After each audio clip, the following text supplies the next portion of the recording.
Keling aka. Assalomu alaykum. Va alaykum Hormang. assalom. Yaxshilasizlarmi? Qaymoq kerak edi? Nech pul bo'lyapti? Yarim litri 50 ming. Solib beraymi aka? 50 ming? Ha? 2 kun oldin 30 mingga oluvdim-ku. Endi aka, Ramazon oyi bir oy bo'lsa, shu paytda ishlab qolmasak qachon ishlaymiz aka? Qancha solib beray? Yo, rahmat. Patrmi nomi aka? Patr kerak edi. Shu ikkita patr berib yuborsang. 30 ming bo'ladi aka. Iya. 10 mingdan olyapti-ku. Yo'q aka, sal Ramazonga o'zi qimmatroq olamizda-yu, shunga narxlar oshib qo'ygan aka.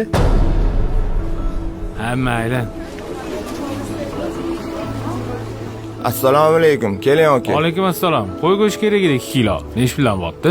Qo'y go'shti 130 mingdan bo'lyapti aka. Buncha qimmat qilib yubordinglar. 110 mingdan olyapti-mi? Endi aka, hozir bilasiz, Ramazon oyi. Shu oy foydalanmasa qachon foydalanamiz?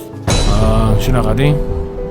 Bu oyda qimmat qilib emas, arzon qilib odamlarning duosini oladigan oy. Har bitta qilingan yaxshiligiga 10 ta savob yozilar ekan. Bu oyda bir dona xurmo ehson qilib savob oladigan oy. O'zingiz ham ro'zamisiz? Alhamdulillah, ro'zaman. Ramazon oyidan to'g'ri foydalanaylik azizlar.